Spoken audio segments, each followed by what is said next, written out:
There you go. Okay. All right. You good now? All right. He just There wants you you to go. sit close to him. That's all. What'd you I'm say? seated. Nothing. What'd you say? Nothing. She didn't want to sit close to him. I I heard said you. you just want her to sit close to you. No, she's the one that says He's it. so messy. He messy. He is Y'all messy all looking like two bloods sitting there. the time. From the time that you walked in here to now, he been messy, hasn't he? Wait, what? Well, I'm not talking to you. he Hey, man, don't try to sugarcoat it. That ain't what you say. He don't want you to answer No, don't sugarcoat because it. he knows I'm been going to. challenging you. Put it. He knows I'm going to retaliate. Yeah. He been Big old challenging potato you. head challenging somebody Oh, too. You come. know. But anyway, This Y'all is be- 30 Are we years online? worth. We Trust online? me. This is 30 years worth. you heard me. Uh-huh. We online? Yeah. Just Okay. waiting for it to switch over. You waiting for what to switch over? Did the transition. Oh, I just didn't see it, so that's what I was saying. I did not see it. It says Maybe- live. Maybe I need to go back to the other Let one. me refresh it and see what happened. Yeah, I go back to it. Boy, Yeah, you guys are there. it's a mess going on in this city. Mm-hmm. What's happening? These people done went haywire. If it's true, and the stuff that has been stated on Channel 4. Wait, what? I missed something. I was at the doctor. I don't know what happened. At RTA. Mm. What happened with Rita? They said that the folks been treating people crazy. There's a lawsuit. And I'm going like, boy, we can't get ahead because there's always something going on or somebody claiming we did something wrong. And I'm trying to figure out, is it? So Channel 4 aired the story. Send it to me right quick. It's not a playable one. Oh. It's all words. I've been waiting to see what they're going to do with this. As a matter of fact, I was waiting to see what was going to be the, I guess more so than anything else, the response from the RTA. So let me read it to you so you'll know what I'm talking about. It says there's a federal lawsuit. Now, this is according to Channel 4. It says there's a federal lawsuit against the New Orleans Regional Transit Authority alleging senior officials and supervisors engaged in repeated discriminatory conduct, including the use of slurs and references to what employees describe as the hotties list. Oh, they're taking note of who's catching the bus. Hey, no. Who's working there that's on the hotties list? Oh. You on that list? You been working at the RTA? Oh, never. Never. You sure? Positive. You ain't on the hotties list? No. Certainly not in the past 40 years. Oh, wait, the past 4 years. 40 years. 40, 40 okay. 40 years. She said 4. I was like, hold up. But they're supposedly, this is allegedly, using the list for workplace decision making. It's a 76-page complaint filed in the Eastern District of Louisiana by 12 current and former employees. 12. Outlining allegations of harassment, retaliation, discriminatory remarks, and spanning multiple years within the agency. Among the allegations, the filing states a former RTA chief. The chief of staff referenced a hotties list. All right, you want the explanation of the hotties list?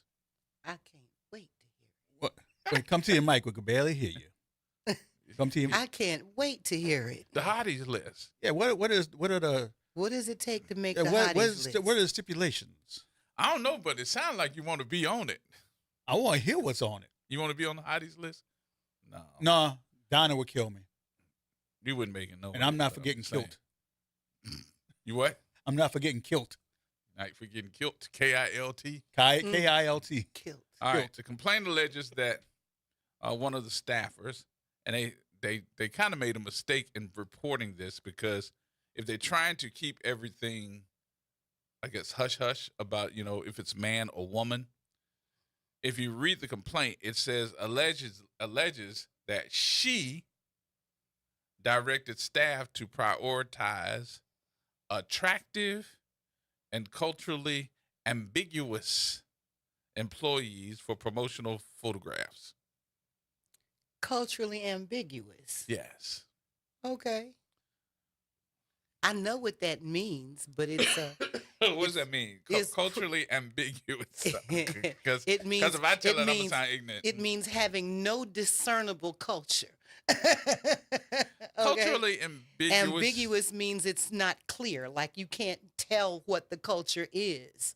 That another word would be homogenous, okay, which gets closer to the root of the matter. But the way they put it is a pretty language, ugly sentiment wrapped in some pretty language.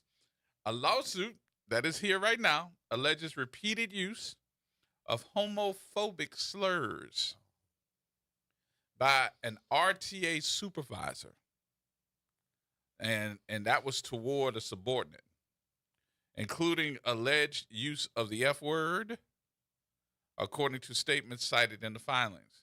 It also claims that sexually explicit material was placed in a work vehicle assigned to a supervisor, and that the incident was reported to management but not meaningfully addressed. What they place in the vehicle? Don't they ride around in those SUVs? Those are usually, And so they're watching porn in the SUVs? yeah. Well, I guess entertainment is valuable, I guess. I gotta be entertained. So supposedly they watching sexually explicit material while you in your work truck. They driving down Canal Street on the streetcar line with no hands. Look, mama. I would like to see the No hands. filings on that. How does somebody know that? Were they in the car? Did somebody tell them that's what they were doing in the car? I would like to know how that got reported. Look, mama. I'm driving this vehicle with no hands. Look at me turn the steering wheel. I'm sorry. You'll get used to me. Now, every time I see one of those vans, I'm going to be looking, trying to see what they're looking at. Somebody gonna roll down the window and say, "Look, mama, no hands." Oh Lord! There you go with your porn music. Turn your porn music off, please. Make a story out of it. No. He has porn music. That's it playing right there. Yeah, baby. I'm not up on my porn. I didn't know it came with soundtracks. Where have I been? Last time I saw porn, there wasn't a soundtrack. Oh, that was a soundtrack. There's a soundtrack, All right. Okay. It wasn't music, but it was Sound effects. It started off with "oh," and it ended with "yeah, baby." Are you gonna get us thrown off the radio my very first day? All right. So there's more. There's more. Believe it or not, there is more. Wait, gotta leave it up so while you telling the story. No, bro. Turn it off. Turn it off. Nah, because you might get. No, I can't concentrate. All right. So the filing states that employees who reported harassment or objected to workplace conduct were subjected to retaliation. So that ain't all, including disciplinary action, increased scrutiny, and adverse employment consequences. Now, the lawsuit names RTA and multiple current and former officials as defendants and alleges violation of federal civil rights, employment discrimination, and labor laws. Mm. So, That's about right. what you think? That's about right. Why you say that? Because everything I've heard in the news today is revisionist. It goes back. It's been done before. There's no new playbooks. The Bible says there's nothing new under the sun. Mhm. And so this is like bringing us this kind of thing that you're reporting. This is the kind of thing that used to happen when I first got in the workforce. Okay. Back in the 80s or whatever. And so. But you're not saying it happened here. You're saying that. No, I'm Other saying places, right. it was a culture back then. Mm-hmm. And it's slowly becoming a culture again. Everything I've heard in the news today, and I've heard various different stories, they all date back to the past. It's like we're going backward in time. It's like the 20th century never happened. I think that we are in a position that we have all these different things happening and making sure that this is something that we don't do. We don't have the guard. Who's the person that guards us from all this? It's supposed to be your superiors. But it looked like in this story, as it's reported, the superiors were taking part in it. It sounds like HR was involved in it, if there is such a thing as HR at RTA. Because when you talk about making complaints and then being retaliated against, it's my understanding these types of things are done through the Human Resources Department. And so other than that, nobody else would know about a complaint. So obviously they're complicit. Or they're believed to be complicit. I don't want to be accusatory. Let's use. See, we use the word allegedly around here a whole believed lot. to be, yeah, allegedly. Mm-hmm.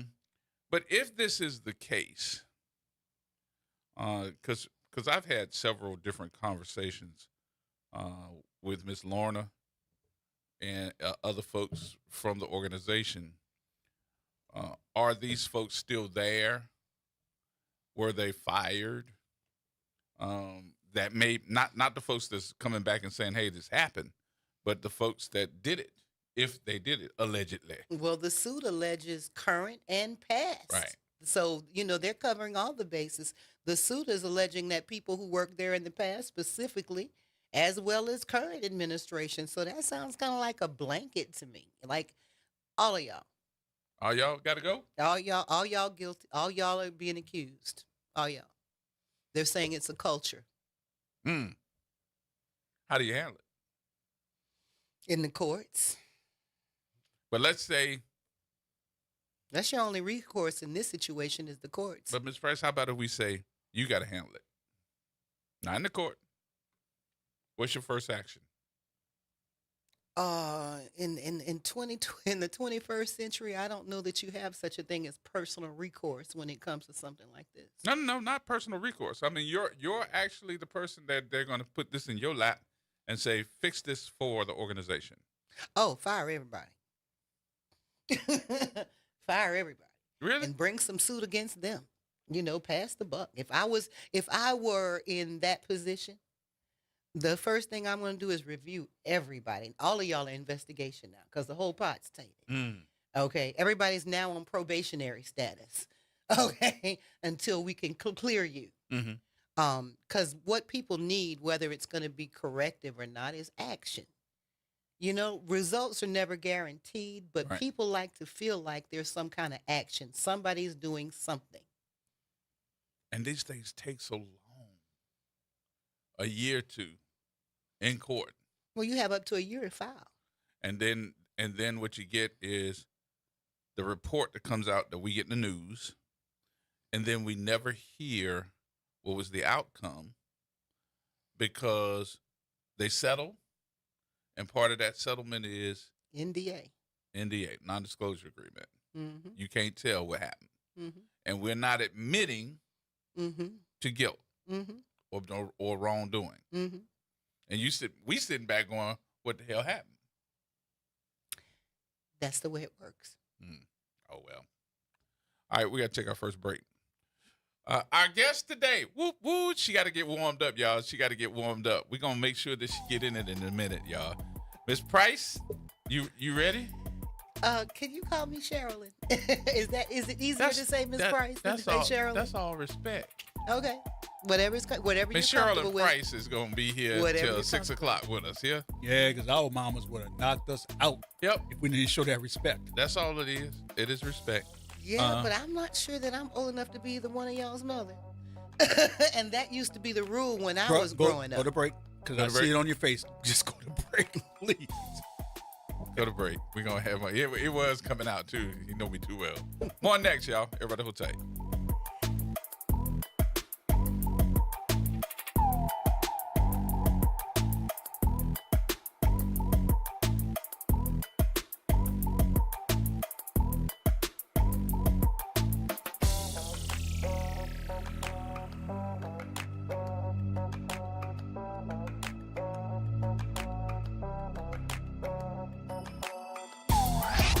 Hey, this is Dave Poston. Be sure to listen to WBOK 1230 AM every Saturday morning at 10 a.m. and Sunday evening at 5 p.m., bringing you the best Southern Soul barroom music with the Southern Soul Weekend Party Mix, hosted by me, of course. I'll be playing your favorite Southern Soul music by artists from all over the South, right here on WBOK 1230 AM or online at WBOK1230.com. The station you listen to longer. Listen to longer. Listen to longer. Greetings and salutations. I am Edward B. Coulon Smith, chairman of the board of the New Orleans Regional Black Chamber of Commerce. We'd like to invite you to tune in every Wednesday at 12 noon on WBOK to listen in on Black to Business and be a part of the movement that's going on. Thank you. This is The Law in Your Legacy. I'm attorney Pete Hamilton. I'm attorney Ryan Hamilton. Losing a loved one is tough enough. Do you really want your family dealing with court battles and paperwork on top of it? Whether you choose a will or a trust, think ahead. Take care of your family. Let them focus on healing instead of headaches. This is not legal advice. That's just a tip brought to you by Liberty Bank and Trust. For more information, go to libertybank.net or contact us at 504-915-5016.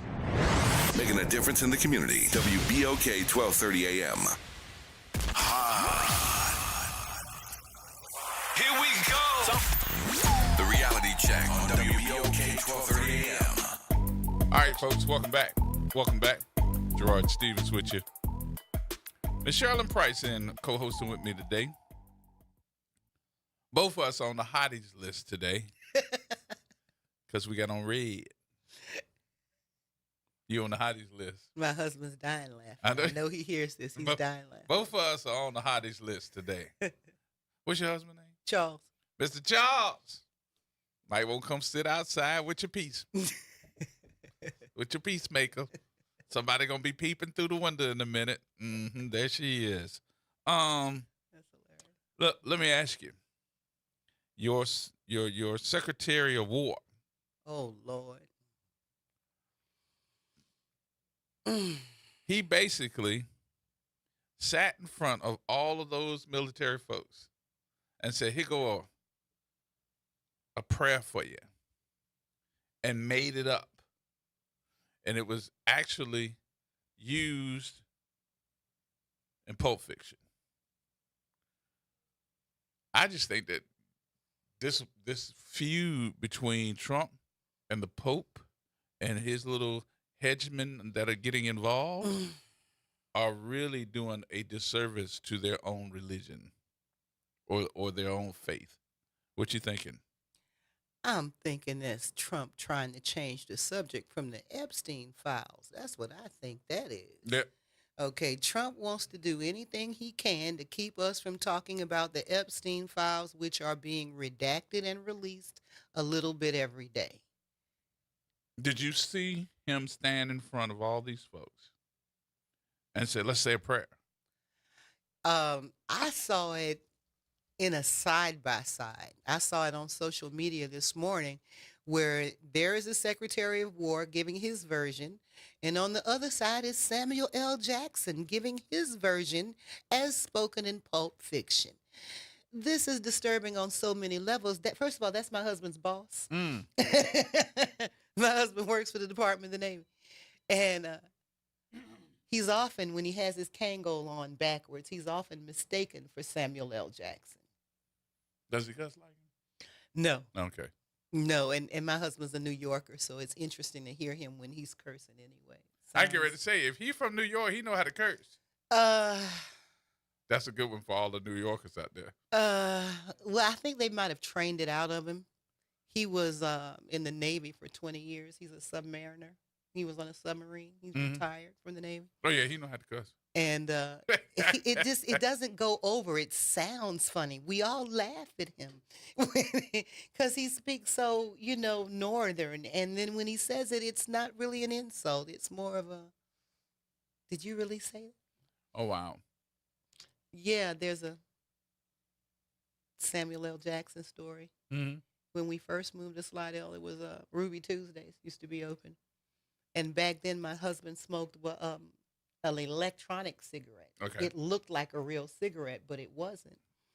And we were in there, and he was like, and the waiter came over and he told us, he said, the manager had asked me to come tell you to put out your cigarette. Mm. And I told him that I wasn't going to go tell Sam Jackson to put out his cigarette.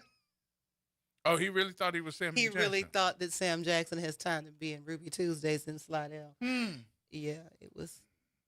And we saw that going on. We didn't know what was happening. And finally he came over. And at the time he came over, he realized that it wasn't a real cigarette. So he told us. So your husband's been in how many years? He was in the Navy for 20 years as a submariner. And I'm not asking him to, or we put him on Front Street. But I can imagine the conversation that he had. No, you can't. He won't tell you anything. Turn your mic off, please. No, Hello? you can't. He won't tell you anything. He won't say nothing? He won't say anything. Wait. Turn your mic off. You heard me? No. Turn your mic off. Turn it on. Off. Oh. Thank you. You're going on the air. Oh, so you hear that? Yes. But you don't hear me Please talk. We were talking when you did that on air. Okay. He did it again. You know, I told you the other day, I am IG Nant. Ignat. And this has been going on for 30 years. Yeah. That's impressive. No, it's not. Not at all. Not at all. But he won't say anything. Getting back to the conversation No, here before the Grinch. no. The amen. locations and missions of submarines is apparently classified. Right. And he has agreed not to talk about it forever. So he will occasionally tell you that he's been someplace, but he won't tell you why or And where. You know, he may say where, but he won't say why or how long or anything specific. He'll just say, "Oh yeah, I've been there."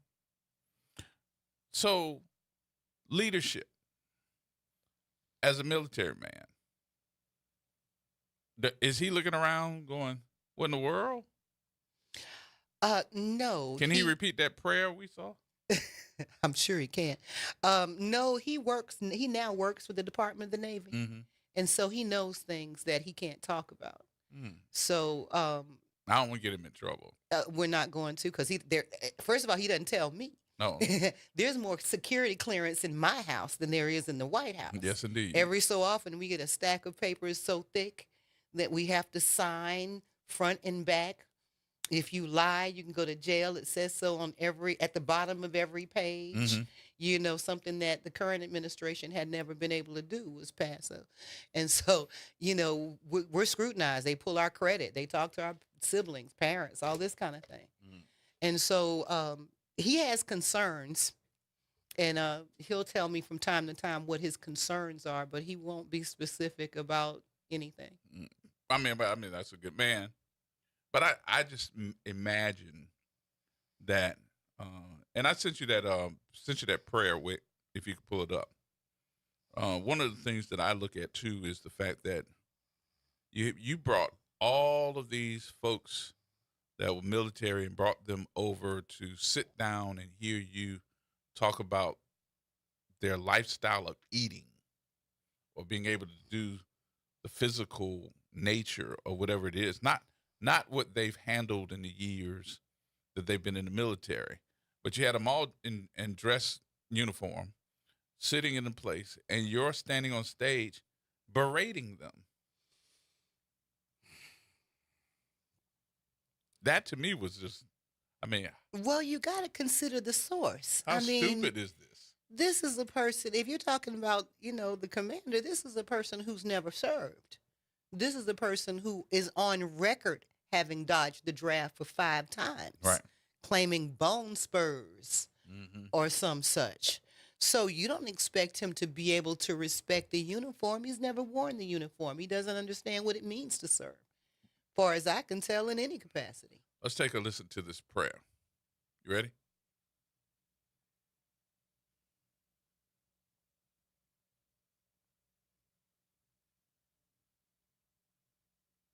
Let me work on the audio. I don't know why it's not Help us. Well, I just when they put Samuel Jackson and Pete Hegseth right beside each other, and word for word almost, I saved it in my phone. I sent it to my husband. This prayer was from which movie was that he was in? Pulp Fiction. Pulp Fiction. Go ahead.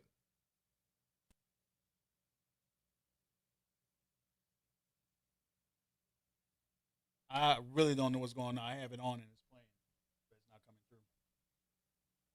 I don't know what's going on with it, sir. I don't know why he can't feel the way you look at him. It looks like He can feel it. I ignore him. If you looked at me like that, I'm pretty sure I'd have a physical response to it. It's almost like a smack. It's more of a punch. The audio must not be good on because I have it. It's not muted or anything. It's not coming through. Okay. They must have muted it. He will never make the hotties list. Never. Never. I'm already married, so I have to worry about that part. Hey, I was going to say, I'm sure somebody thinks he's hot. Nope. Mm-mm. His mama did. Hot more like,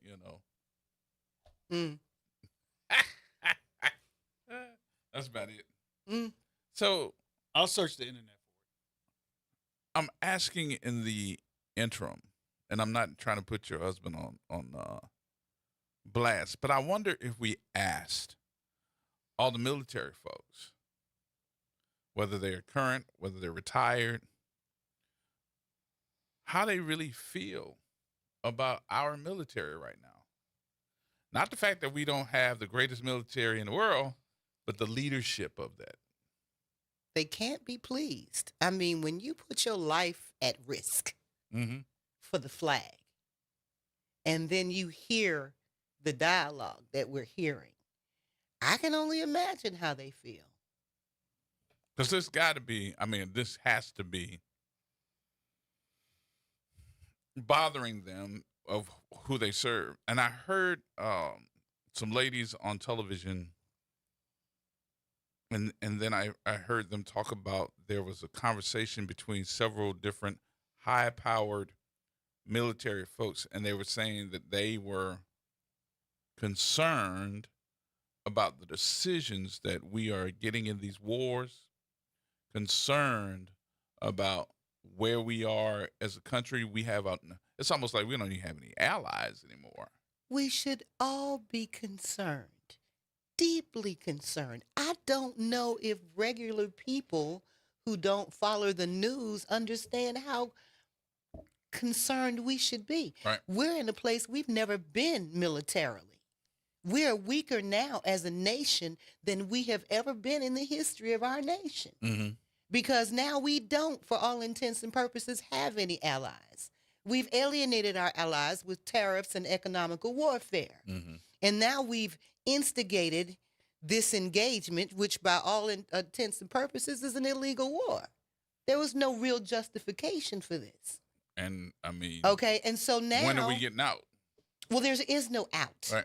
There's no out now. It's not even up to us. No matter what we do, this could go on. Okay, because once you pick a fight with somebody, you don't get to say when the fight is over. Mm-hmm. Okay. Let's play the He's saying verse. something. Your mic is not open. How come?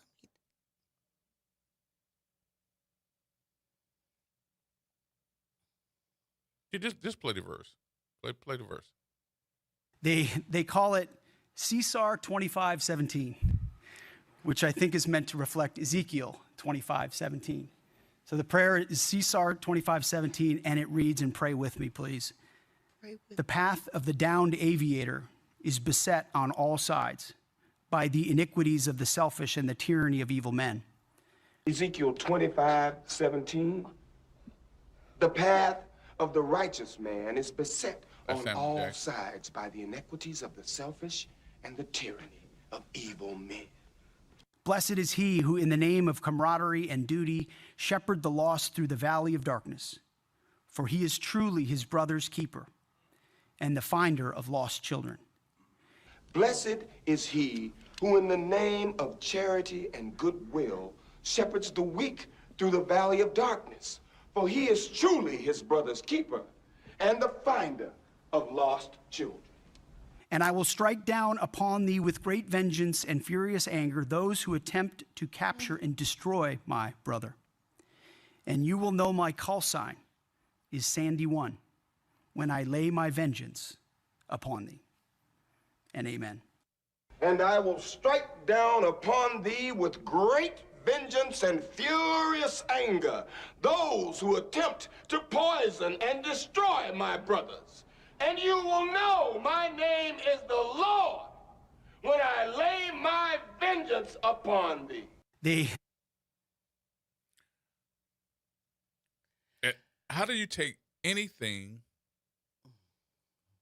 that comes out of this man's mouth serious? Not at all. You know what I'm curious about? Is Quentin Tarantino now going to sue him for plagiarism? That's plagiarism at its best. Okay, because that is copyrighted. It's part of a movie. You don't just get to Right. You just don't get to borrow it and use it. But since it is a Bible verse, word for word. That is not a Bible verse. What did he say? Caesar something, which should have been his first clue that there is no such Bible verse.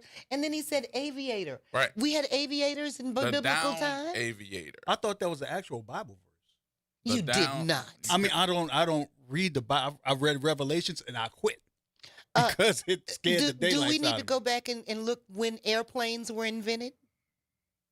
He said the the verse was for the downed aviator. Aviators are people who fly airplanes. I was paying attention to oh my God.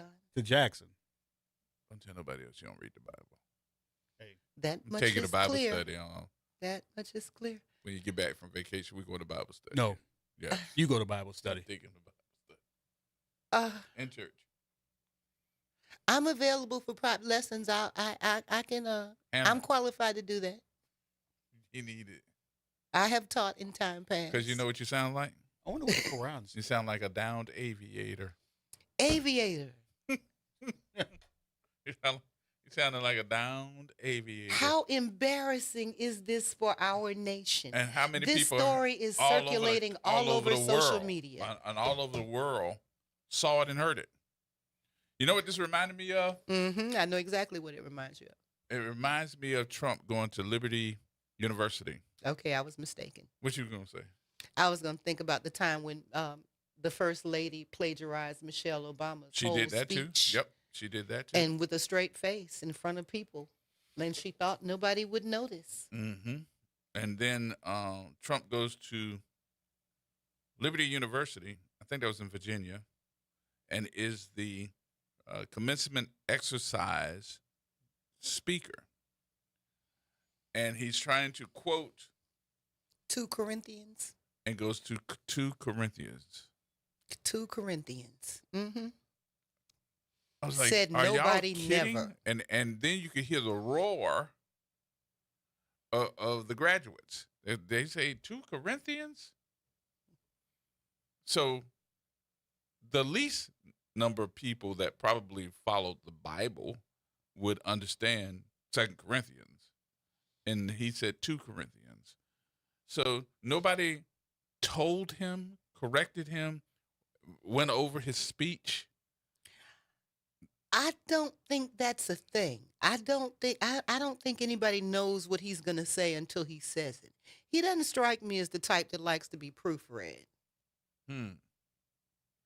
I'd be surprised at that.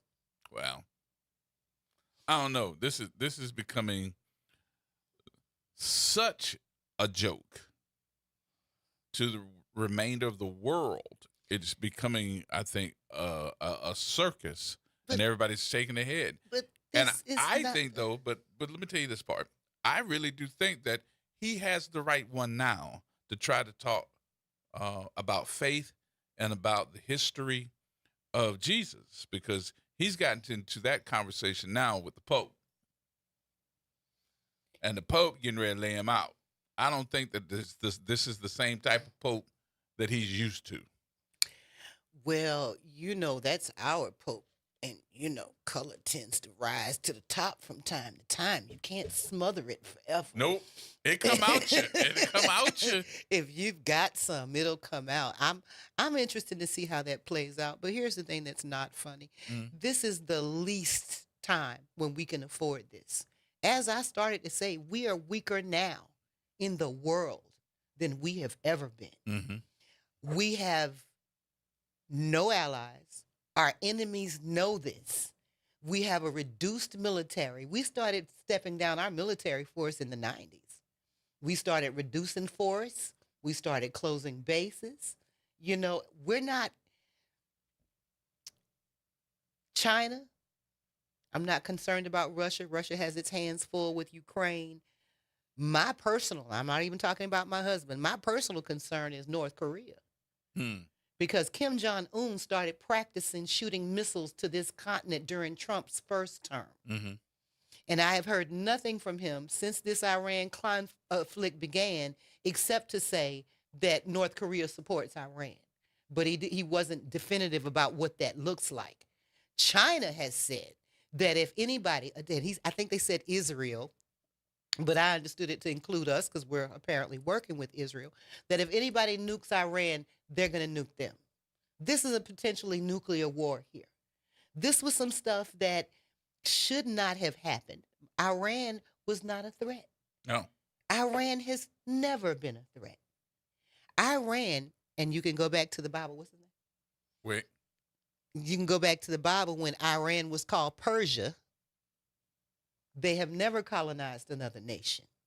They have never waged war in another nation.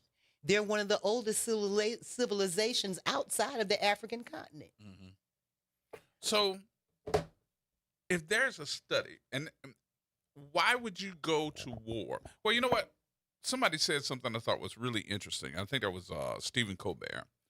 Colbert said, you know, it's interesting that since he's been in office, we keep going to war with other countries. He said, but what you really need to understand about this is we keep going to war with countries that we know we can win. We may have overestimated this with Iran. We overestimated it too with Afghanistan. Same thing. Yep. There has been no victories in that region. We got out. If you talk about Afghanistan, Iraq, Pakistan, no one has come into that region and won a war. Mm-mm. Okay? Trump is being used by people who are driven by a different agenda than his. But I really think that those defense contractors have something to do with it. And the reason why is because, you know, it costs millions to fly off a missile. Well, that's history. Throughout history that I've known of, every Republican president we ever had put us in some type of war. Every last one.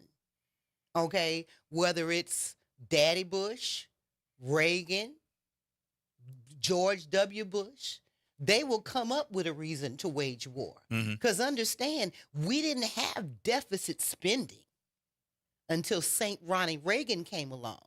He ran up the national debt and into deficit building what at the time he called the Star Wars Space Defensive System. Right.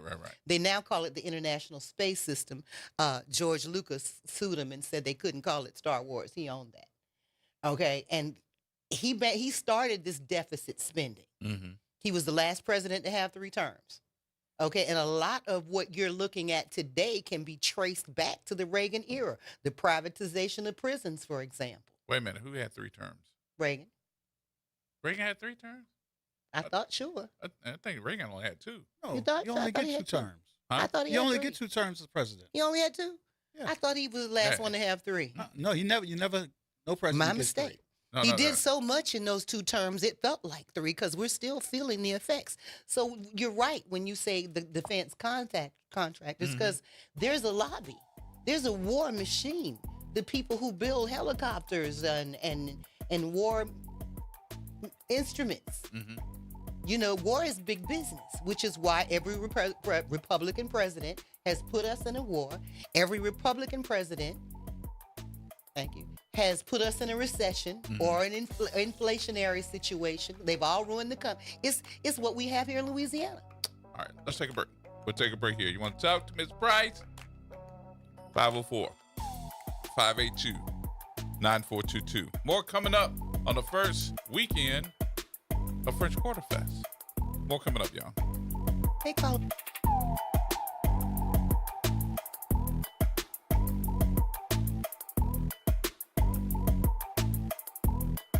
Attention, WBOK listeners. Are you a fan of the station and want to show your support in style? Well, we've got some exciting news for you. Introducing the official WBOK merchandise, the perfect way to wear your love for the station. Whether you're a longtime listener or a new fan, we've got something for everyone. Head to WBOK1230.com now and grab your WBOK gear before it's gone. When you buy WBOK merch, you're not just getting quality items, you're supporting the station you love. Welcome to Chemical of the Month from the Community Scientist and Rise St. James. This month's focus is polycyclic aromatic hydrocarbons, or PAHs, formed when fuels like oil, gas, wood, or trash are burned. These chemicals can enter the air we breathe and settle into our soil and water. Many PAHs are known carcinogens, adding to the health burdens faced by communities living near industry. Learn how to protect your health at risestjames.org. City Park is where to go when you don't know where to go. Turn towards the city center and start walking. Before long, you'll end up where you belong, at the heart of the city, New Orleans City Park. Stroll along the reeded marsh, wander through the sculpture garden, rest and recharge beneath ancient oak trees. This is where your spirit goes to grow. It's in our nature to yearn for nature. NewOrleansCityPark.org, heart of the city. Interest rates and inflation are out of control. Is your credit card debt also out of control? It's time to resolve your debt and take back control for a lot less than what you owe. If you have $10,000 or more in credit card debt, then you need to call us right now. Debt Fix Pros can significantly reduce the amount you owe, and you could be debt-free faster than you think. I knew we had to do something. Our debt was growing. It was getting out of control, and we just didn't know what to do. We saw an ad for Debt Fix Pros. We called, and they showed us how fast they could get us out of debt. It really was amazing, and now we're back in control. Call now, and we'll show you how easy it is to fix your debt. The call and consultation are free. Call Debt Fix Pros right now at 800-311-5977. That's 800-311-5977. 800-311-5977. From Gentilly to New Orleans East, WBOK is what New Orleans is talking about. WBOK. Here we go. The reality check on WBOK 1230 AM. All right, folks, welcome back. Welcome back. It's Friday, first weekend of First Quarter Fest. You going? Nope. Going? Nope. You don't like crowds? Has he been any type positive since you've been here? No, just Not I don't yet, like. but I haven't given up hope. Okay. I don't like big crowds. We're gonna work on you. We're gonna If work you on like popping, playing boots on the ground, and see what you're going to do with that fan in there. I'm not going to do anything that I hadn't done already. I'm not that line dancer. I quit doing that years ago. I bet you put the song on, she'll be like, ah! Blap, blap. You ought to see my little granddaughter. She's 4. And she'll do because she goes to dance class. Uh-huh. And that's how they ended up. And so I gave her a fan, and she said, where those fans at? She was swinging them hips. We almost died. We're like, wait, what? Mm-hmm. You're 4. That's all right. They learn that quick, faster than a hurry. So, welcome to that. Oh, that I'm getting ready to bring that up. So, we have an issue that came out of this parish. You said something that was imperative. Now you're going to get me upset. That's okay. That's when we start talking when we get upset. Are we paying attention to what's going on in the state? I asked that question yesterday, and the question was: were people not the folks that's going up to Baton Rouge, but are people in New Orleans paying attention to what's going on in Baton Rouge? Do you think yay or nay? I hope so. They need to be, because it's very important. But by and large, John Q. Public doesn't notice things until after it's a fact. We don't tend to see things coming. I think that's true of most people. We tend to what? We tend to respond after the fact, after a thing is already landed. Okay, like if this bill passed and it takes effect and it does what's predicted, then people will be like, oh my God, I voted for them. They took away my vote. So I don't know if we see things coming. Some of us do and some of us don't. But I guess the question that I'm really getting to, and I'm sorry I'm putting you on the spot with it, is why? Why are we not getting it? What are we not paying attention to? Are we distracted? Times is hard. Gas is high. Food's high. People are focusing on how they can make it day to day. When you get pushed from the outside, it's hard to focus on what's, on political things and what's on the news. It seems far away. And some people, sad to say, just don't have the comprehension to understand what's going on. Then where does that leave us with explaining to those who don't understand? What do we need to do? If you had to fix that problem, what do we need to do? We need to get it out there. I'm glad you said we need to get it out there because what's happening now, understand, it's happened before. Mm-hmm. If you know anything about the period of Reconstruction, okay, and I've been thinking about this all day. I've talked about this, with a couple other people, and it's bigger than if you're watching this particular bill, because you can watch this bill and you can see what's wrong with it, maybe. Mm-hmm. But if you understand it within the scope of political history, that's when it becomes alarming. Okay, what do I mean by that? Most people are under the impression that black folk didn't get the vote until the 60s, till the civil rights era. Right. Most people don't know there was a period of time right after slavery called the Reconstruction when we were automatically given the right to vote. We elected senators and governors in this state. We had a black governor. His name was Oscar Dunn. Right. I was in college in another state before I heard about this. Keeping in mind, I graduated right here in New Orleans. So there was a time period when we had elected officials, and Jim Crow came in. And Jim Crow came in just the way this legislation is coming in. One ordinance at a time, one bill at a time, when look up and black folk had been subjugated and our voting rights were taken away from us. What most people don't understand is we didn't get our voting rights in the civil rights era. We got them back in the civil rights era. Mm. And so what they did is they said, okay, black folks don't have the right to vote. So everybody who was elected by them or no longer have office. And they literally took us out of office and took those positions away, even though we had voted them in. Now, this is a matter of history. Look up the Reconstruction. Mm-hmm. And so it's happening again. Because what they're doing in Baton Rouge right now, if I understand it correctly, and this is being brought by people who, one from Monroe and one from Shreveport, it's not as simple as they're reducing the number of judges. Mm-hmm. Calvin Duncan has been elected, 68% of the vote. Right. The largest margin of win in this state. Right. And they're prepared to take the job away. And if I have this right, they're going to have to pay him either way. Make sure that he does not get in office. Yeah, because they're going to take away the job. He was elected clerk of criminal court. Mm-hmm. And they're saying, well, we're gonna get rid of that position, even though he's been elected by the will of the people, by a significant majority. We're going to pass this bill, and we're going to say Orleans Parish doesn't need a criminal court clerk of criminal court. That job goes away. Now, first of all, they're going to have to pay this man, from what I understand. If I have the right information, they're going to have to give him his salary and all of that. This is going to end up in court because this isn't constitutional, I don't think.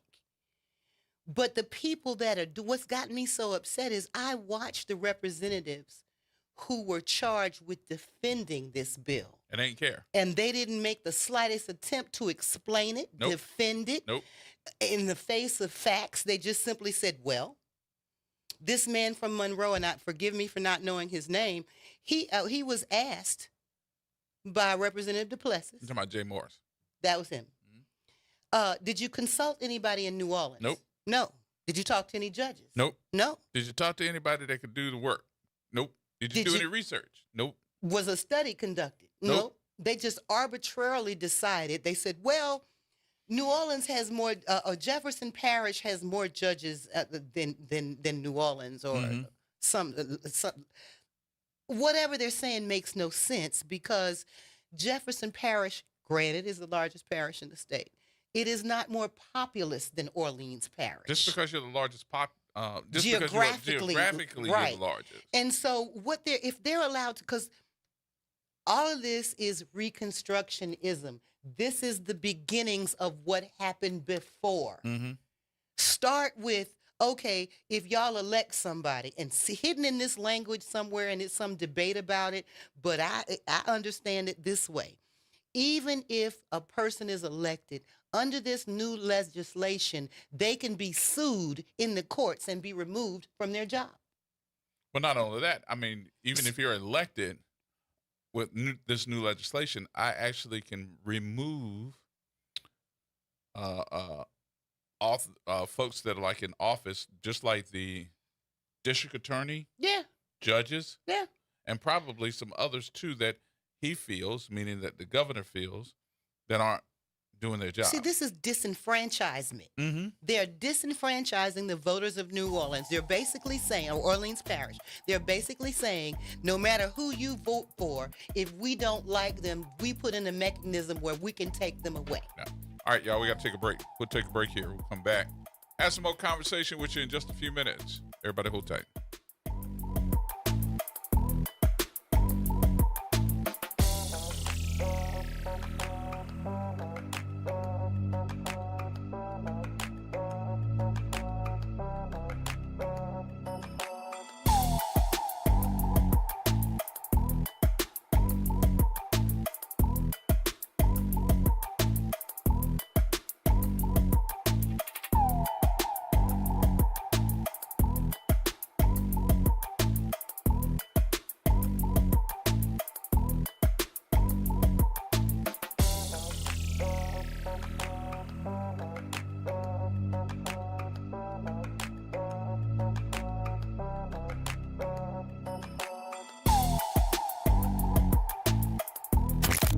Campus of Xavier University. WBOK Go and Equity Media Station. I'm Bree Wood with BIN News Now. A jury has reached a verdict in the federal antitrust case against Live Nation and Ticketmaster. The jury found Live Nation acted as an illegal monopoly. Plaintiff's attorney Jeffrey Kessler says it's a great day for antitrust law. It's a great day for consumers and fans, and it's a great day for the 34 states and District of Columbia who I've been honored to work for on this matter. Live Nation plans to challenge the ruling. It's been more than 26 years since Asha Degree, a black girl, vanished from her North Carolina home at just 10 years old. Now her family is renewing their push for answers, increasing the reward to $100,000 for information about her disappearance. And Lil Jon is opening up about fame and loss in his first memoir. I Only Shout So You Can Hear Me traces his life story, including the death of his son, Nathan Smith, and will be released October 20th. Get BIN News Now on demand 24/7 on the iHeartRadio app.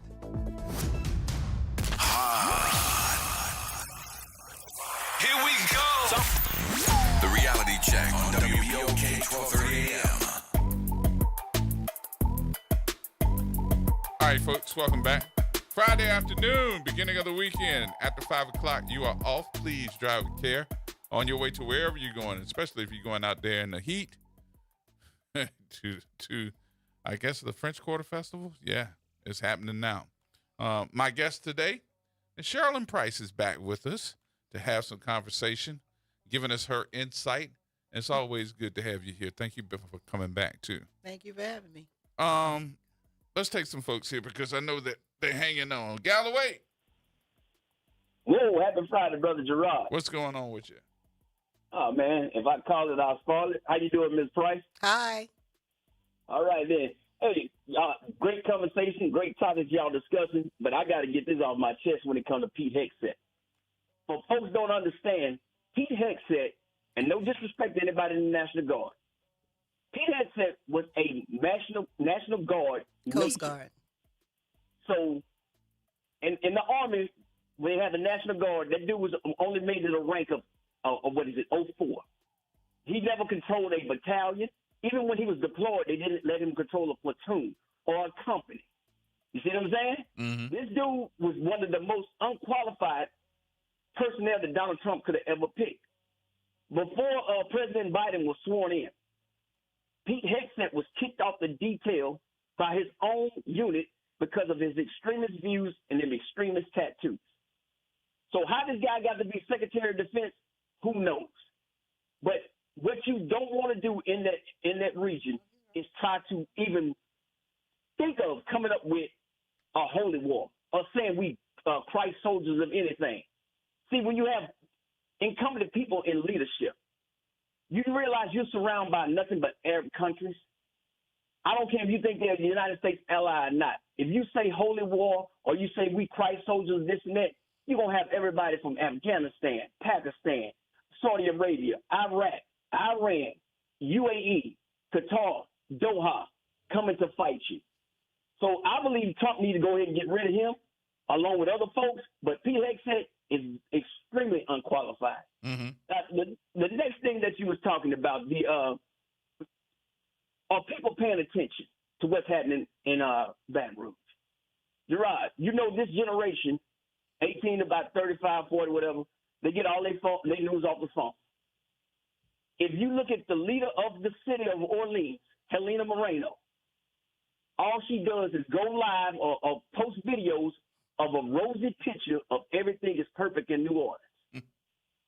That is the problem, one of the big problems. Every single one of her videos that she posts is her fixing something, her doing something. And when you listen to real radio, real news, you're like, wait a minute, this ain't the same picture. But them folks don't get that. What you talk about the RTA, I guarantee you Helena's going to make a video and act like everything is okay, and then it's going to go out the cycle. Corporate media in Orleans, you're doing a disservice to your people. Well, I just want you to know that, I know she probably is going to have to address it, but I just want everybody to know that me and Miss Price, we on the hotties list. Oh, my God.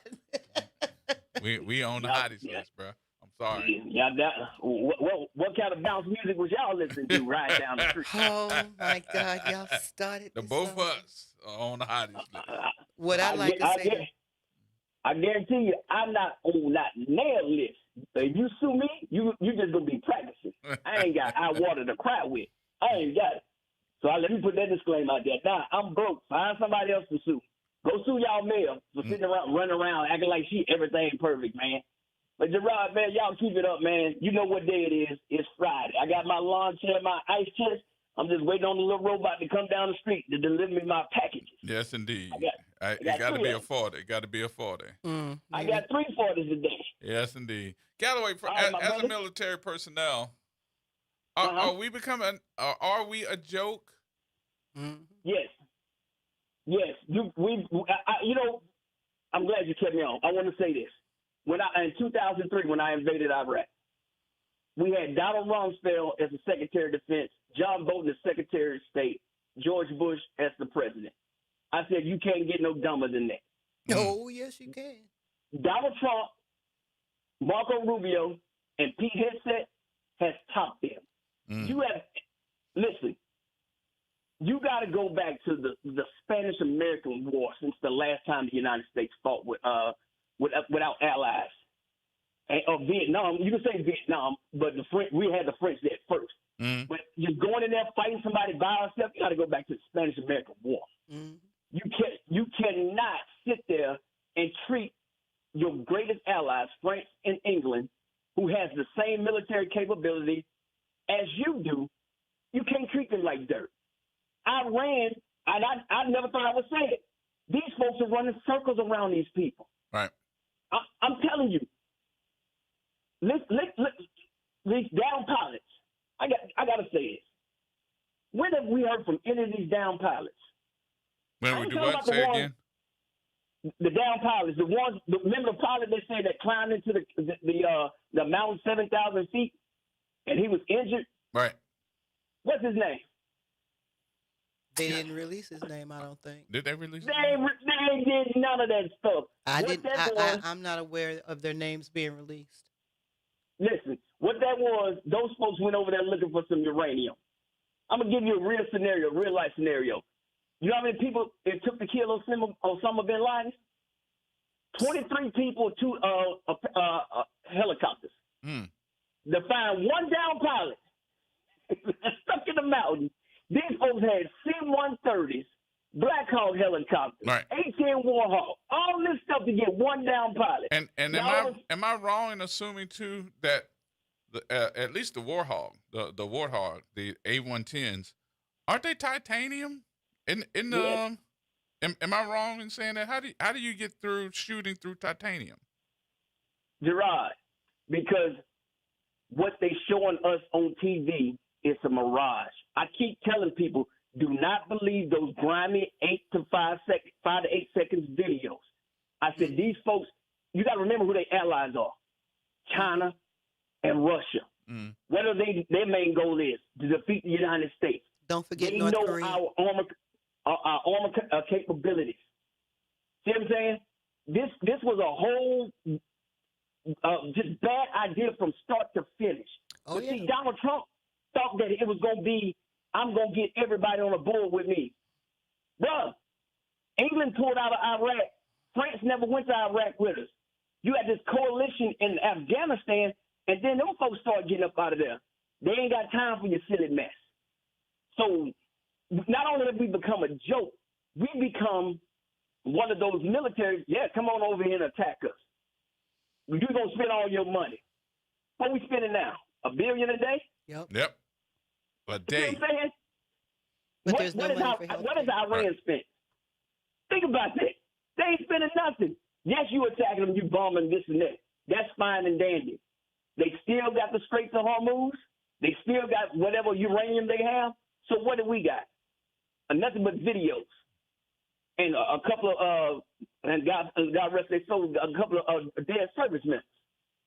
So not only we become a joke, we become the people to go poke. Go poke at them. They'll come run over here and do that. Yeah, but I like the fact that every time he says that they're about to give in, they're going to do a deal, immediately the folks in charge over at Iran come back and say, no, that's not true.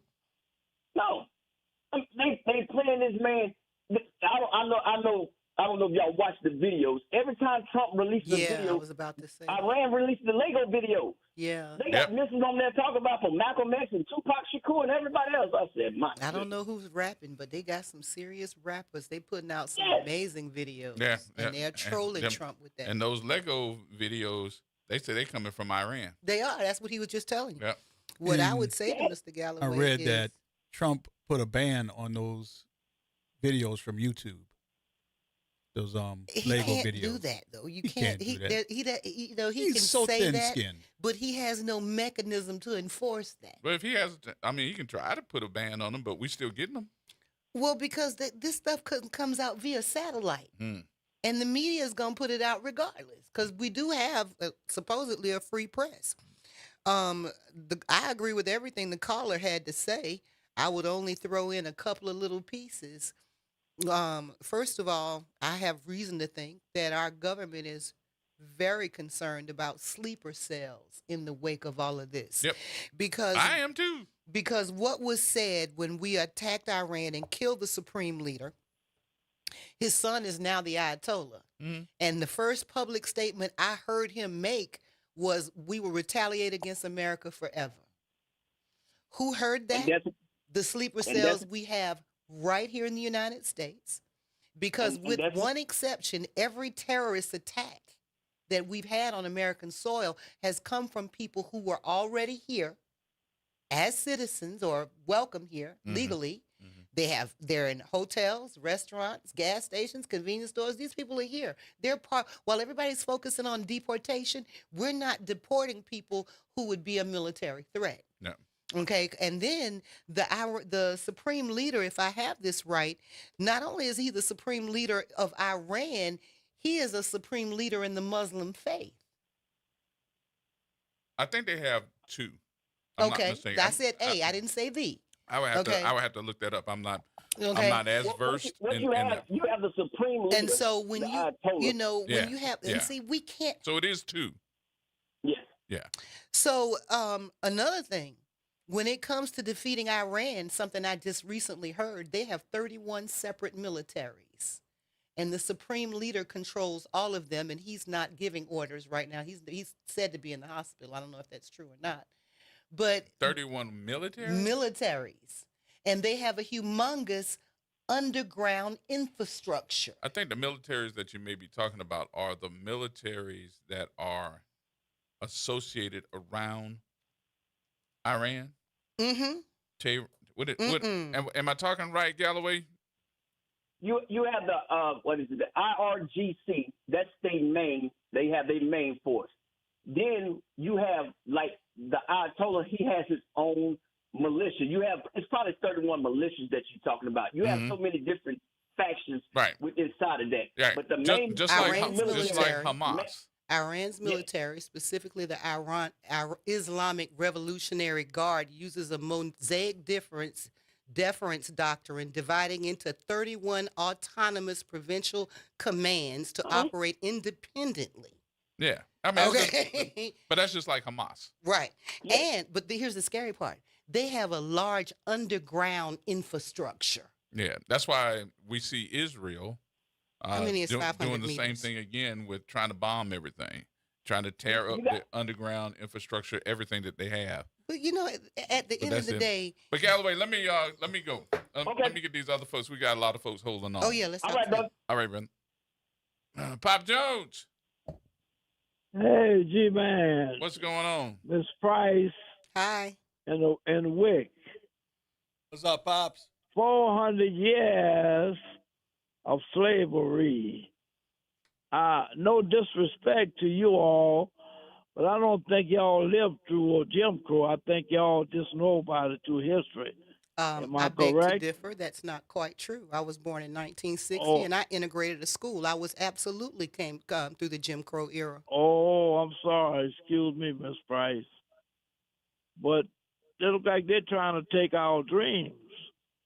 In other words, what I see, I'll be listening to Norman Robinson. That's why I listen to everybody on the station. Now, they're only not trying to stop us from voting. I hear all kind of reasons, and everybody have their right to have their opinions why we don't vote, and why their reasons. But I don't believe that. I believe we should vote under any circumstance. They're trying to take our votes, but now what look like they're doing, even after you vote, take the people out of office that you vote for. Am I correct? I would change it a little bit by just saying it doesn't matter if you vote. They're trying to make it appear that it doesn't matter if you vote or not, because if you do vote and you do elect somebody and I don't like it and I'm on the opposite, I'm going to go in and change the legislation so we can change it back anyway. That's. Oh, no. He said it right, though. He did. He said it right. Is that Mr. Chuck? He said it right. Oh, that's Pop Jones? He said it right. Yeah. He said it exactly right. If we elect somebody, they can take them out of office just because they don't agree with him. It's making so our vote doesn't count. And for those people who say they don't vote because their vote doesn't matter, I would only say this. If your vote did not matter, then it wouldn't be $1 billion industry to stop you from voting. All right, now. Yeah. So that's just the way I see it. Okay. And look like I don't understand why there's so many people that's finding all kind of reason why that they shouldn't, under any circumstances, go out there and vote. And then correct whoever you put in office, hold their feet to the fire. I agree. That's what I see. And then, in other words, if they're going to go and work with the enemy, call them out. If they're going to work with the enemy, if they're not going to work in our behalf, certainly don't put them in office anymore, and you call them out. I think that's easy, huh? That's easy said, yes, but I would throw. Okay. I would throw something put them in right back in office again. Oh, I'd throw something in there, and what I would throw in there is the fact that you don't have the numbers of people that's supposed to go vote. even though that you have the majority in this city to go and vote and get who you want elected for your city, we always have low voter turnout. And that low voter turnout is less than 10%. What else is new? What? Look who we got for mayor. Huh? What are you asking? Look who we got for mayor. She got the majority of the vote. People just don't believe in it. People just don't believe that it's important. They don't understand that it's important until they wake up and somebody tells them they can't vote. Or they tell you that you're going to be on furlough. Once they tell you you can't vote, then people are going to be in the streets. Have you heard anything that's working on our behalf? Nope. I haven't heard anything yet that's for us yet since they've been in office. First thing they do, take this, take that, take them furlough, have them on, let them work for nothing. Yeah. You know, that's who they got the majority of the vote. That's the reason why we're in the trouble we're in. Okay. I said we could have solved a lot of our problems yesterday. I got you, Pop. Let me get this other calls. Got you, sir. Thank you very much for taking my call. Yes, sir. Have a good weekend. I did get a couple of minutes. Thank you. You got a couple of minutes? Yeah. Is that what he said? Yeah, he's happy that he got a chance to talk. Yeah, he being facetious. Chuck.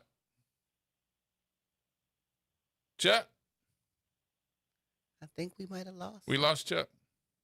Chuck, give us a ring back. One of the things, too, that we need to know that there are folks going to Baton Rouge to let them know. And even it's interesting to me that somebody that don't live in New Orleans is paying attention to New Orleans politics and letting them have it in Baton Rouge. And that's Garrett Chambers. Duplessis touched on that. Yes, he did. He touched on that, and he made this man say, and I think his name is Morris. Jay Morris. He was asked if the money that's being saved in New Orleans, where does that money go? And he said, it'll be reallocated. Mm-hmm. And he says, so it can be reallocated to build a bridge in Monroe Parish. Well, that's happened before. Okay. And so, yeah, that's what it is. One from Shreveport, one from Monroe, and they've decided that New Orleans is ripe for the picking. Well, I wouldn't be surprised if somebody from Lake Charles joins into that conversation because the money that was coming off the GNO going across the bridge, across the city connection, that money after it paid the bond to build the bridge, that money was during that time we were talking about, we need to keep the toll on because we need to keep the lights on. And that was Mitchell Andrews saying that. Mm-hmm. So that money wasn't going to us at all. It was actually going to Lake Charles. No, but it did provide the tow truck service or the breakdown service that you had on the bridge. No, it didn't. It didn't pay for that? Nope. Well, then I don't know what it That is Department of Transportation and Development. You're absolutely right, DOT. It did not. That money that was coming across that toll on that bridge went to Lake Charles. Like something Pop Jones said, and I bears repeating. He said, the city's not getting any services. Mm-hmm. Does anybody know that the city doesn't provide direct services to the citizens anymore? What do you mean? I mean that every social program for children, elderly, you name it, is farmed out to a nonprofit. The city doesn't provide very many direct services to the public anymore. Right. Well, that's been because we have always been one that we privatized. Look at RTA. When I left here, it was NOPSI, New Orleans Public Service, and the city owned. And then when I came RTA? back, No. Yeah, it was public service. Regional Transit Authority has always been controlled by the federal government. It wasn't Regional Transit Service. It was New Orleans Public Service. All right. Because I used to catch the bus. It was 15 cents. Yeah, it was public service. It was New Orleans Public Service. I remember when we had those tokens. Exactly. Yep. Hold that I'm thought. from here. Where you say you from? Hold that thought. Hold that. He from the country. Oh. Well, coming up, y'all. We take a break here.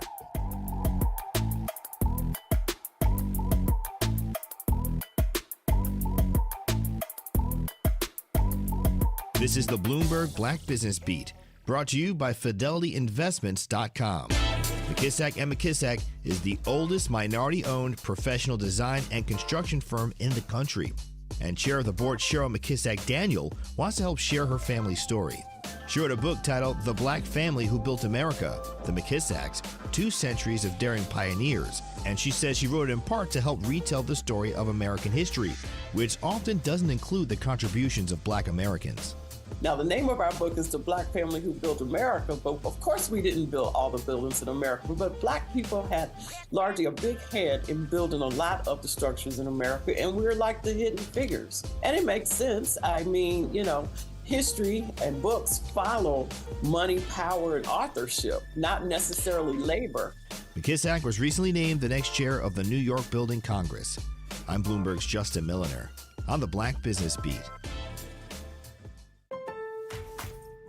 Pros, just because something on the job runs out doesn't mean you have to. Order it on the Lowe's app. My Lowe's Pro Rewards members get free same-day delivery on eligible orders over $25. Get the fasteners, hardware, or tools you need to keep the job moving. Order by 2 p.m. and get eligible in-stock items delivered right to your job site by 8 p.m. Members get more at Lowe's. Loyalty program subject to terms and conditions. Subject to availability. Restrictions and terms at lowes.com/shipping terms. Subject to change. David was in big trouble with the IRS. At first, I didn't owe that much, but after this year, it was out of control. Then David called Get a Tax Lawyer. Right away, they were like, oh yeah, looks like you're qualified to say Get a Tax Lawyer went to work. Should have called way sooner. Get a Tax Lawyer has helped thousands like David fight the IRS and get a fresh start. Call 800-745-3070. That's 800-745-3070. It's Off the Top with Norman Robinson on WBOK 1230 AM. A question once whispered at the edges of American politics is now being asked out loud across party lines and across the entire globe. What in the hell is going on with President Donald Trump?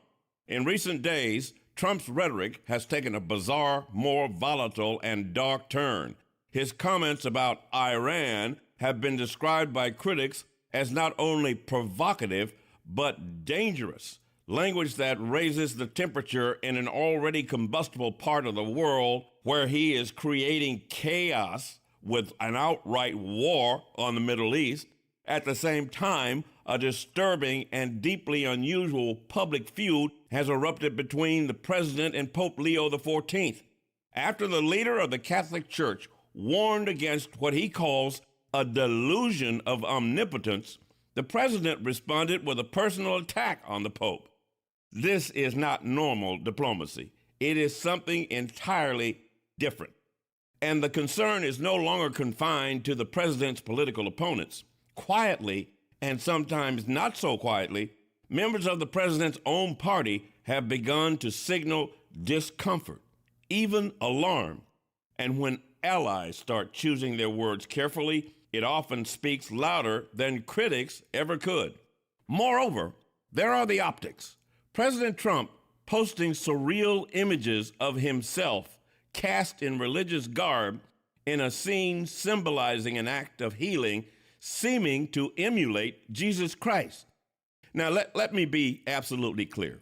Questioning a president's mental fitness is serious business.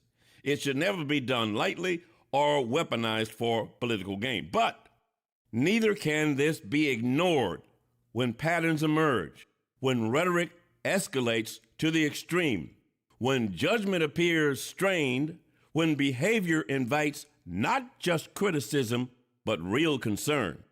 In spite of what some Trump supporters seem to think, the presidency is not a stage for spectacle. It is a test of steadiness, composed decorum and restraint, and most of all, clarity under pressure. The presidency demands discipline, not drama. And make no mistake about it, when drama begins to drive a president's decision, the country pays the price. So is Donald Trump crazy like a fox, or just plain crazy? This is Norman Robinson, Off the Top. Real issues, real talk, real solutions. Miss an episode of The Reality Check? You can catch every episode anytime. Search WBOK Media on your favorite podcast app to tap the bold commentary, real-time reactions, and powerful perspectives from the people and leaders shaping our city. Download, share, and rate it 5 stars because the real ones always stay informed. The National World War II Museum, located in the Warehouse District of New Orleans. The National World War II Museum tells the story of America's experience in the war that changed the world, why it was fought, how it was won, and what it means today. Visit them online at www.nationalww2museum.org for time tickets and safety information. City Park is where to go when you don't know where to go. Turn towards the city center and start walking. Before long, you'll end up where you belong, at the heart of the city, New Orleans City Park. Stroll along the reeded marsh, wander through the sculpture garden, rest and recharge beneath ancient oak trees. This is where your spirit goes to grow. It's in our nature to yearn for nature. NewOrleansCityPark.org, heart of the city. Join the New Orleans Jazz and Heritage Foundation as it brings the island vibes of Jamaica to Generations Hall at the 2026 Jazz and Heritage Gala on Wednesday, April 22nd from 7 till 10 p.m. One love, one music, one people presents an electric evening supporting music, education with iconic performances by the Wailers featuring Julia Marley, Big Sam's Funky Nation, and the Don, Moose Jameson's Heritage School of Music All-Stars featuring Deacon John. Visit jazzandheritagegala.com for more information. Making a difference in the community. WBOK 1230 AM. Here we go. The Reality Check on WBOK 1230 AM.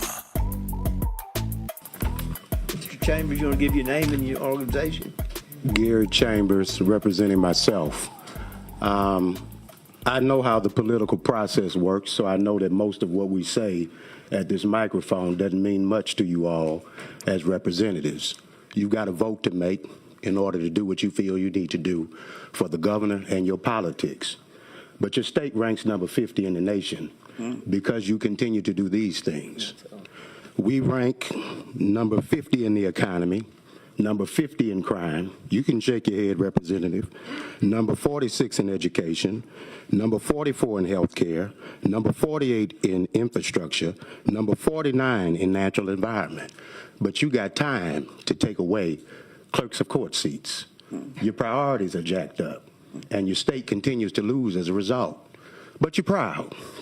You're proud Republicans, proud conservatives. You're Reconstructionist. You're Reconstructionist, and it's racist. And every one of your votes reflect your moral character and the lack thereof. Now, I go to church just like you all. I don't know if we read the same Bible. Do good, seek justice, help the widow, the orphan, the oppressed, and the poor. Isaiah 1:17. Now, you can strip up the Constitution of this state. You can restructure New Orleans all you want, but you're losing even your own voters. Because last year, you lost every constitutional amendment you sit out the Capitol, every one of them, in your own districts. And you came back down here again, playing Jeff's game. Now he wants to be president, and some of y'all won't even be representatives following along with the governor. If you believe in local representation, like I know most of you truly do, you wouldn't be meddling in this local community. But it's a majority black community. And you don't do this anywhere else in the state, which shows it's racist. I don't need data to show me the history of Louisiana. Every legislature that has ever existed in this state has been under majority white control, and you still haven't found a way to get yourselves out of the bottom 10 ranking. Georgia beats you every year. Why? Because they don't have a problem with black people prospering. The government is a job farm. You all are opening up prisons in rural parishes to create jobs for your constituents and trying to take away Calvin Duncan's job in New Orleans, where he creates jobs for black constituents. The prosperity of this state continues to decline because you lack the vision to lead us forward. This is a waste of the voters' times, and I know you're going to vote the way you want to vote anyway.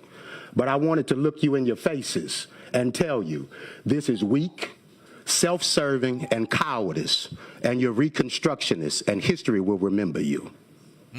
There you go. Thank you. There you go. All right, folks. Let's go back to the phone lines. Jonah. Hello. Jonah. Hey. What you say? Hey, man. Man, look. Let me say this. Black folk were sitting on the porch, not bothering nobody, right? With this Trump, the orange man. We sitting on it, you know. We not being bothered with nobody. They coming on the porch, slapping us in our face. You know, we taking the first slap. We taking the second slap. Now they got in legislation that they're gonna start taking them children money away for tops. You know, most of our kids go to school off of tops. Mm-hmm. You know, and it's ridiculous, man, the stuff that these people coming forward. Do you know I don't know if it's our state, but do you know the prison system is suing the state because they don't have enough of the occupancy? Yes. With prisoners is low. That is the deal that these private owners make with states. They have to keep them keep those jails 80% occupied at all times, and if they don't, then the owners or the private owners of those jails have the ability to sue the state because that's the deal that they've made. St. Ronald Reagan. G, do me a favor, man. Do a show one day with these young people so these young people could get involved with this, man, as far as in this tops and stuff, so they can see what's going on, because they got our children so blindsided with foolishness. It'd be good if you could do a show and have some high school kids on there and just let them see what these people doing to them. We'll try to put it together. We'll try to put it together. We put it together last time with the students from Xavier, but we haven't done it in a while, so we'll do it again. Yes, sir. All right, G. Appreciate you, boss. Have a good weekend. You know what I found out about the TOPS program? The TOPS program was not means-driven, which means that... What do you mean means-driven? Which I mean that it wasn't based on need, okay? So I personally know at least 2 millionaires who sent their kids to school on TOPS. They could afford to pay for tuition, but they qualified for TOPS because TOPS wasn't means-driven. It didn't matter how much money you made to qualify. Mm-hmm. And so a lot of people who needed TOPS weren't able to get it because rich people's kids was getting it. Yeah. Let's take Aaron, what you saying? What's going on, y'all? How y'all doing? Good, man. What up, G? What's going on, mama? Hey. First, shouts out to the Fatherhood Roundtable, as well as the Huey P. Newton Gun Club. To the last caller, he was right on it. I advise y'all to look up the LA Gator program, and that goes directly into what he was just speaking about just now. Also, when it comes to the vote, right? And let me be clear about this. I'm not against the vote. However, I'm against making it seem like voting is the only option or the only thing that we have to get out of our current situation that we are currently in. Because when you sit back and look at the civil rights movement, right, that movement was funded by some of the same people that we fight against, which is why they had to go with the nonviolent part. Now, some people might not agree with that, but reality and facts don't lie. Also, when it comes to the vote, we voted not folks to become sheriff. And when you look at some of the people that's on her team, right, you will see that she hired Paul Murphy on her team. And we know Paul Murphy was the Baton Rouge police chief with that Braves case situation was going on. Mm-hmm. Also with Troy Carter. With all this, these things of style instead of substance. It's a shame that once he get out of office, the only thing he's going to have something of substance is a pool that he's building in air jails. So what I'm saying is that people is going out there to vote, but when they see the results of the vote, it's not matching up to what the people are saying what they're going there to go vote for. Because every time when it comes to our community, we always get less by some of the same people that we voting inside of office. When you look at their campaign finance reports, then we understand why we getting less. Because like Pop Jones said, when they go with the enemy is funding their campaigns. Mm-hmm. And that's why we can't move forward in our community. Look at our schools. The reason why we see what we see with our children, because the enemy is teaching our students, is teaching our children.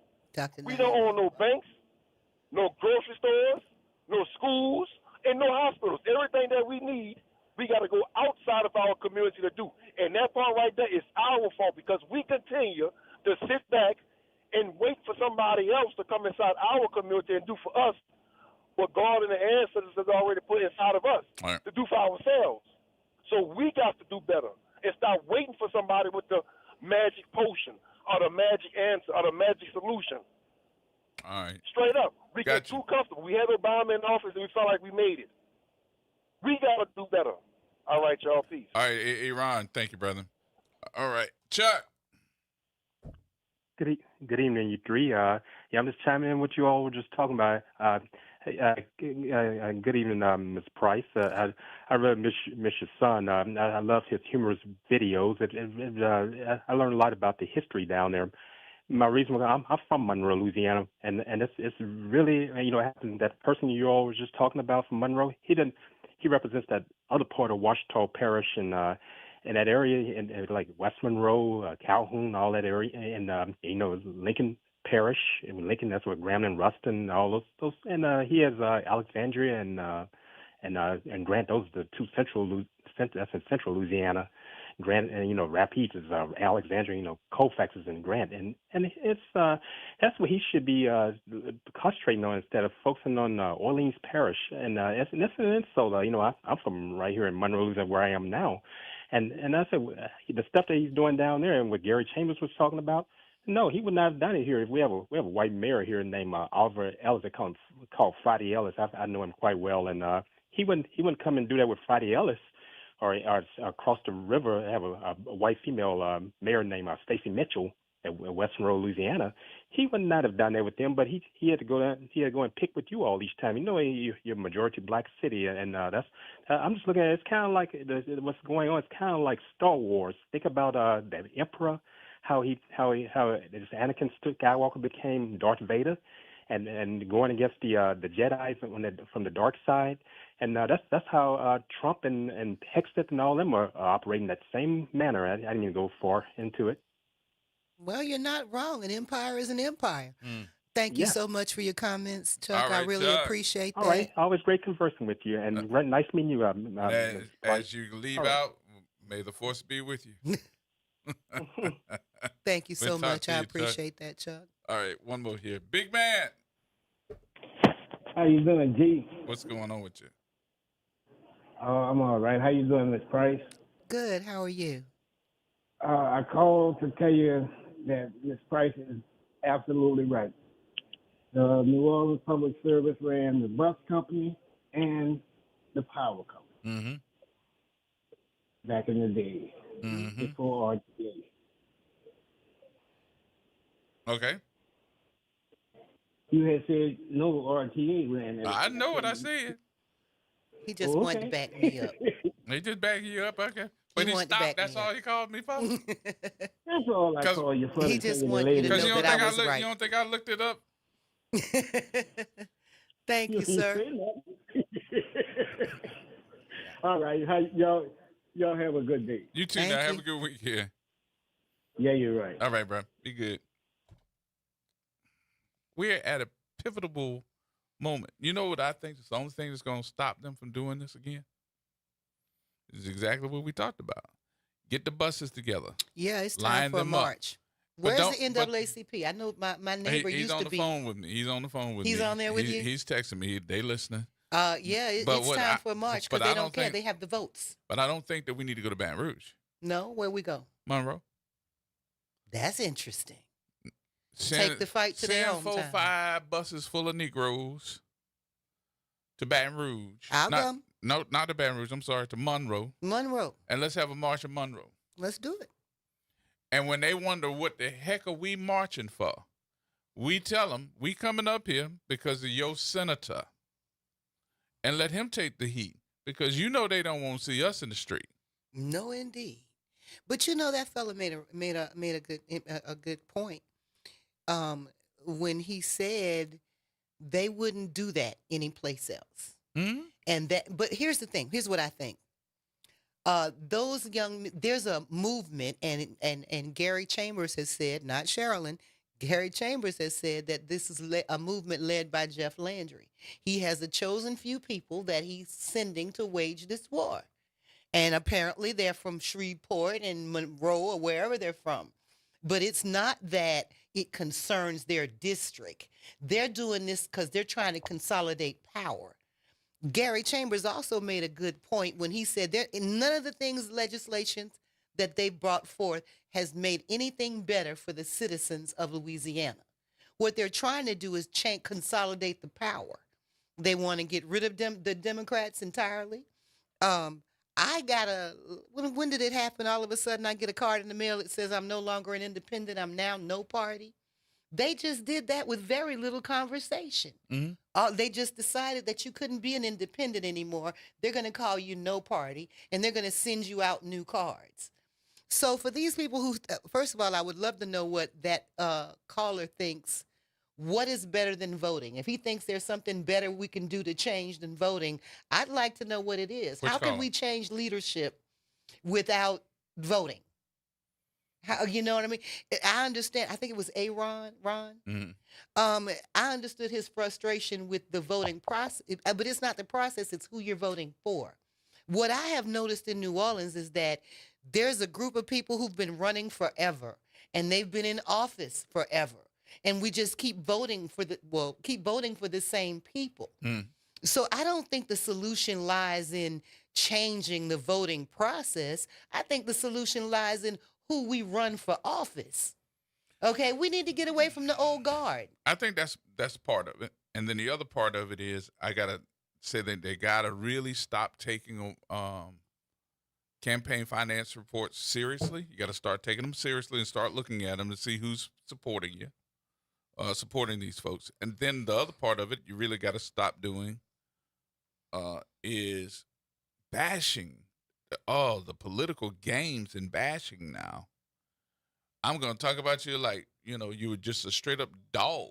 Oh yeah, there's no polite discourse anymore. There's no polite disagreement anymore. There is no perfect person. No, we've all made some bad decisions. But I'm looking around and saying to myself, you cannot sit back and think that everybody that you're voting for is 100% perfect. You can't. Well, I think a lot of it has to do with how we choose to vote for people. We vote for people because they're charismatic and we think we like them. And I think what we really should do is vote for people we can visualize doing the actual work. Yeah. Is this somebody who's going to answer their emails? Is this somebody who's going to read the bills before they vote on them? Yeah. Because as you know, I've been to Baton Rouge and I sat in the House committee and supported a bill. And I saw how the lawmakers behave. Mm-hmm. And many of them show up, you could tell by the questions they ask. They haven't even read the bill. Yep.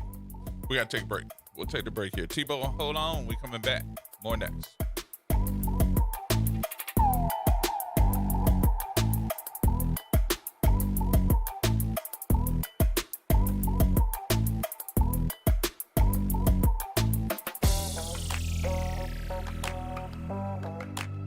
AURN News. A new report is raising red flags about how the Trump administration's sweeping H.R. 1 law could hit black households the hardest. The Joint Center says that while the bill cuts about $4.5 trillion in federal taxes, most of those benefits are flowing to higher income families and corporations, not everyday workers. At the same time, the law trims roughly $1.4 trillion from programs like Medicaid, SNAP, and student aid programs many black families depend on.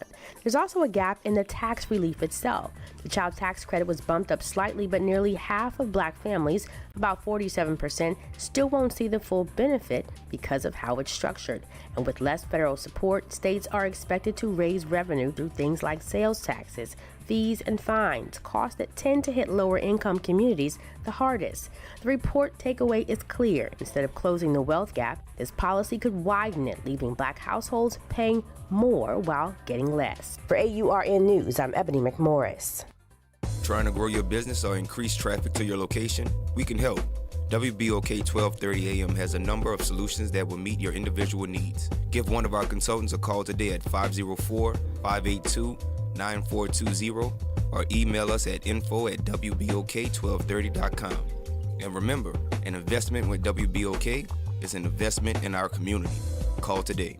Well, Saints of God, this is Pastor David Impartan Sr. coming to you over the airways of WBOK, your favorite host of Change Your Water, Change Your Mind. I want to invite you to our show every Saturday from 1 o'clock to 2 o'clock p.m. That's Change Your Water, Change Your Mind. I want you to invite your family and friends to a broadcast that's designed to change your life, the way you think, the way you act, and what you eat. We want you to tune in every Saturday at 1 o'clock, WBOK, 12:30 a.m. See you on Saturday.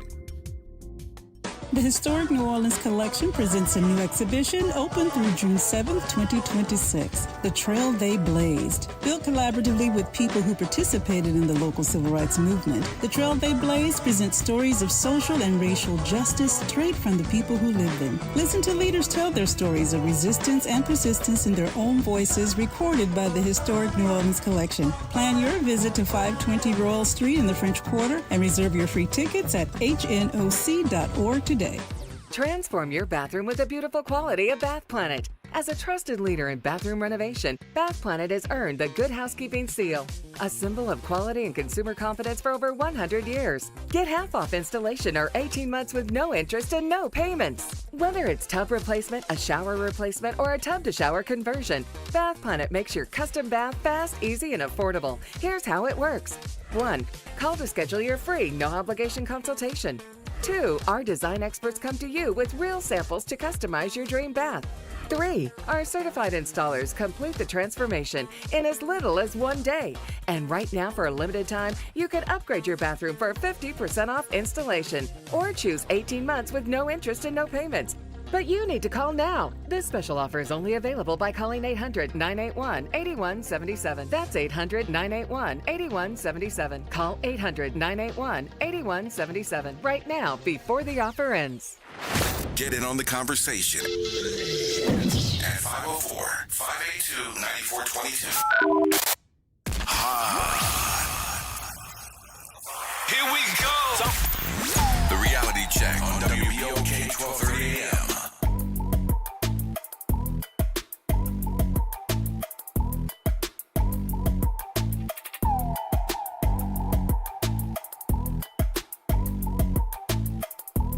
All right, folks, welcome back. Welcome back. T-Bone, what's going on? Friday to y'all. Hello? Can y'all hear me? What's going on? Oh, no, man, just realizing that y'all actually said the same thing I said the other day. People are not enthusiastic about voting because it's the same people up there over and over and over. Look at the tax assessor, Errol Williams. Mm-hmm. Good Lord. The next election, Methuselah needs to just run against him. He's been there, 30 years? He was there when I was a kid. Mm-hmm. 30, 40, 50 years? I mean, y'all can't find another person to keep the taxes with this doggone town? Really? And because people are tired of, some people, let me just say that, some people, the voters that don't really research, unfortunately, they just look at the names they remember, and that's who they vote for. They don't look at their platform. They don't look at what they've done in the past. They don't look at the fact that they might be in the news for some stuff that's offhand. They don't look at what they did with their finances. No. They look at their name alone. I remember when Edwin Edwards was running for governor again. He was a crook, but he's an honest crook. I can't get that out of my head. The dude actually said that. And this was before David Duke was in the runoff with him. You know what I'm saying? That was when it was Buddy Romer, him, David Duke, and some other candidates.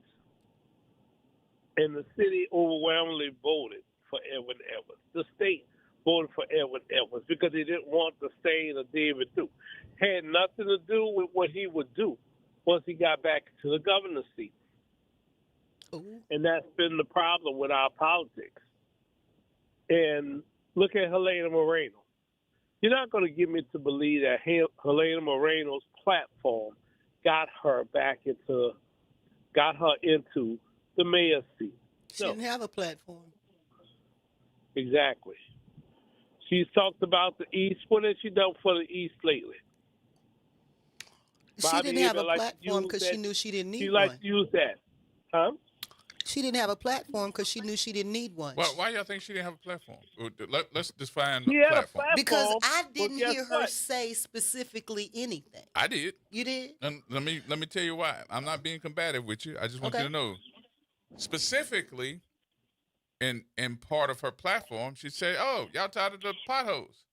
I'm going to hire 100 people on day one to come out here and start filling up these potholes." Now, the difference in what I'm telling you is, I can have a platform and tell you that tomorrow we're gonna have new streets all together, and we're gonna your street particularly, Miss Price. The platform of what I say, it seems to be different in New Orleans of what I do, and we don't hold them accountable. I did see not what hear you her say, and I acknowledge the raised you one, deficit. G. I see you one, and I raised you one, G. Because guess what? Some of them people was already on contract. She didn't have anything to do with them filling potholes. What are you They were talking already about? on contract. No, that is not what I'm talking about. I'm talking about she said we have a number of people. It seemed to be 2 working in that department. And on day one, when I'm elected, I'm going to hire 100 people to go out there. Now, understand what I'm telling you. What you say and what you do is 2 different things. So, but that's her platform. Now, you said something else, Ms. Price. Well, I heard her throw out a bone that didn't have any meat on it. I never heard her address the city's deficit. You never did because of the fact that I don't want you to know about it until after the election. Okay, she did not address the city's deficit. Everybody knew they were tossing around. And see, that's my background. I'm a retired financial analyst, first of all. So when they announced that we had $160, $170 million. When did they announce it? Months before the election was when I first heard about it. Now I won't say. About to say. But here's they the did thing. Talk about the numbers. Whatever because she guess said the what? number was higher. But she didn't say that. I heard it from other sources. I never heard her speak on the deficit or how They she weren't planned to going fix it when she was running. I never heard her talk about what she was going to do and how she was going to do it. Yes, I heard her throw out grandiose ideas. How you going to hire 100 people when you running a $200 million deficit? I know. But hey, guess what? How many people They knew that did there was a talk $200 about the million budget, ma'am. deficit? You know why they talked about the budget? At all. Depending on Mayor Cantrell. And you're exactly right. And see, here's the thing about that. Cantrell is what you call a good scapegoat for this budget deficit because the city council has the power of the purse and everybody knows it. But that's see, for the next 2 years, and I need everybody to understand this, for the next 2 years, whether we want to believe it or not, Mayor Cantrell is going to be the scapegoat. Absolutely. For everything political for the city. And she made herself an easy target. Yeah. But the and thing Trump's is, doing the same thing in office with Biden. Absolutely. They're accusing her of things she couldn't have done, though. The budget is not under her purview. The budget, the power of the purse goes to the city council.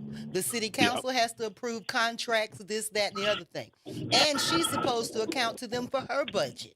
The mayor doesn't count to all the contracts. Maybe not all of them, but the lion's share, certainly. It has to go through a committee. Even so, yeah. The point I'm trying to make is Cantrell could not possibly have been solely responsible for that. We do. But they're going to wrap it all around her neck because she made herself a soft target in other areas. And other folks that are thinking they know about politics don't know about it at all. Yeah. But we got to go. T-Bone, we got to go, brother. All right, y'all have a good weekend. All right. Thank you, Miss Price. You're welcome. You liked it? I did. It was fun. Time passed quickly. What's your husband's name? Charles. Mr. Charles. He's dying laughing. Mr. Charles, I just need to let you know the both of us are on that list. Thank you so much, Miss Price. I appreciate you. Not a problem. All right, y'all. Have a good weekend. Y'all be careful if you're going out there to see all this stuff happening in New Orleans with French Quarter Fest. I got to say to the Jackson family, my condolences to the loss of Diane Jackson. Absolutely. We appreciate it. All right, y'all. Be good.